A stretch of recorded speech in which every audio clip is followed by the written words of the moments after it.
Amigos y amigas, en meses y los últimos 2-3 años recientes, yo con mi socio Ray Fasana hemos hablado mucho de que somos una república en Estados Unidos y tenemos una división de poderes. Y vale la pena recalcar una vez más esto porque tenemos noticias recientes en las cuales el poder judicial, o sea, los jueces federales, han dictaminado en contra de Trump. Y yo predije justamente esto hace como un mes, hace varias semanas, porque el presidente se olvida, parece, que no puede cambiar leyes. El poder ejecutivo, o sea, el presidente, no puede cambiar leyes en este país. Los únicos que pueden cambiar leyes, hacer nuevas leyes o cambiar leyes, son los del Congreso, o sea, el poder legislativo en Estados Unidos. Y justamente hace un mes, más o menos, anunciamos que el gobierno de Trump iba a deportar expeditamente a las personas que tienen menos de 2 años en Estados Unidos, sin ni siquiera darles una corte de inmigración. Y yo predije que esto no iba a proceder porque es una violación de la Constitución. Es una violación del debido proceso.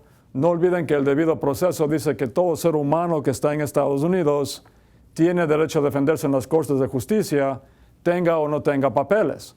Entonces, una persona que vino con visa, digamos, a este país y se quedó aquí y tiene menos de 2 años en Estados Unidos, a esa persona, según el mandato de Trump de hace algunas semanas, a esa persona lo podían deportar expeditamente sin ni siquiera darle una corte de inmigración.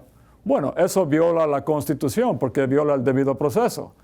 A esa persona tienen que darle una corte primero antes de poder deportarle. Y como dicen en algunos países, como por ejemplo el Ecuador, dicho y hecho, yo predije hace unas semanas que cuando anunciaron esa noticia de que esto no iba a proceder, y efectivamente la juez Ketanji Brown Jackson de la Corte del Distrito de Columbia dio a conocer la noche del viernes un fallo que frena la aplicación del programa de expulsión acelerada, anunciado el pasado 23 de julio por el gobierno actual, según el Washington Post. Entonces, esta jueza federal ha frenado por ahora ese decreto, esa orden del gobierno de Trump que decía que iban a deportar expeditamente a las personas. O sea, según esta jueza, el gobierno no puede hacer eso porque es una violación del debido proceso.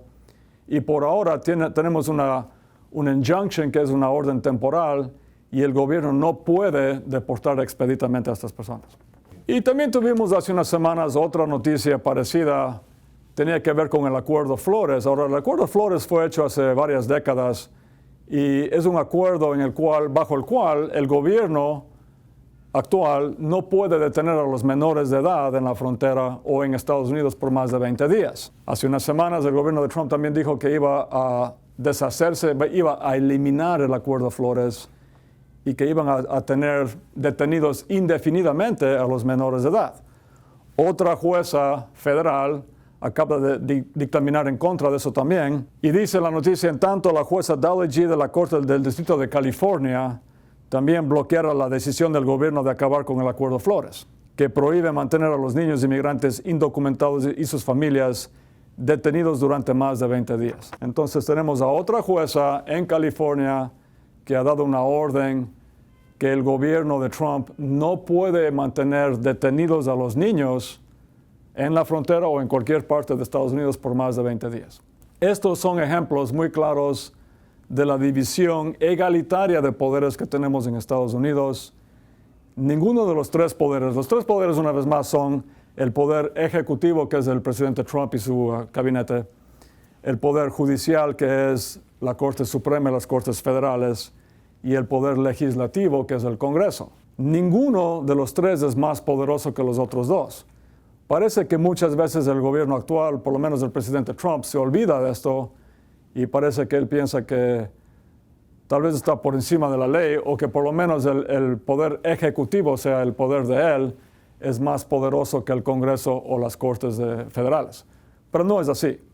Estos jueces federales son un co-equal branch of government, o sea, una rama igual, egalitaria del gobierno de Estados Unidos. Y estas órdenes son muy importantes porque por ahora el gobierno no puede deportar expeditamente a las personas y no puede mantener detenidos a los niños por más de 20 días. Y ahora, amigos y amigas, unas preguntas que nos ha hecho la gente a migrantetv@gmail.com y también a Facebook. Esta pregunta es interesante, dice: Abogado, mi nombre es Joan y soy del Ecuador. Espero que me puedan ayudar con mi pregunta. Tengo una hija de 15 meses y no puedo encontrar una niñera confiable. Me gustaría que mi hermana viniera del Ecuador y fuera la niñera que necesito. ¿Es posible solicitar una visa de trabajo en lugar de una visa familiar? Entiendo que las visas familiares pueden tomar muchos años. Soy ciudadano estadounidense y mi hija necesita cuidados especiales. Mi hermana tiene una visa de turista, está casada y tiene 2 hijos pequeños. Avíseme si hay otra opción para que mi hermana venga y me ayude con mi hija. Muchas gracias.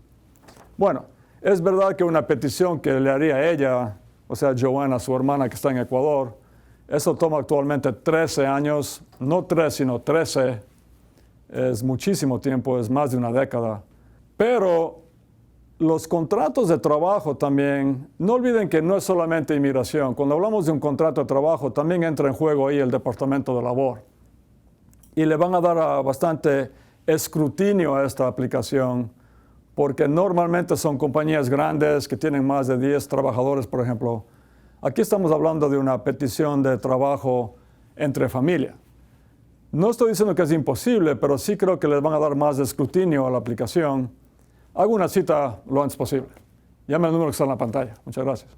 Otra pregunta. Buenos días, abogado. Le saluda Belkis y deseo preguntarle si una persona que vino con visa y se quedó de ilegal tiene penalidad de los 10 años al momento de aplicar para su residencia.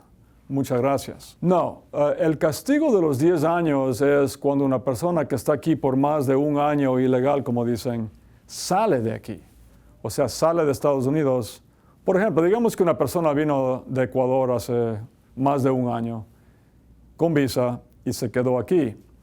Y por alguna razón tiene que regresarse al Ecuador. Por ejemplo, sus padres están enfermos o su madre está muy enferma. Y digamos que esa persona se compra un boleto de avión y se va a Ecuador.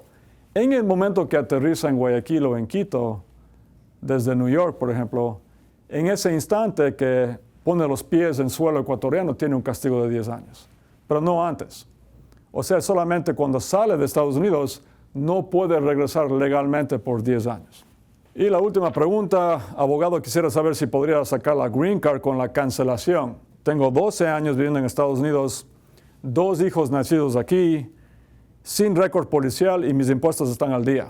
Le agradezco su respuesta. Sí, efectivamente, esta pregunta, esta persona, por lo que estoy viendo aquí, califica para la cancelación de la deportación porque tiene las 3 condiciones. Número 1, tiene más de 10 años en Estados Unidos. Número 2, tiene 2 hijos americanos menores de 21 años. Y número 3, se ha portado bien, no tiene récord policial, ha pagado impuestos. Califica usted para la cancelación de la deportación. Haga ya su cita, llame al número que está en la pantalla y lo vemos muy pronto. Muchas gracias.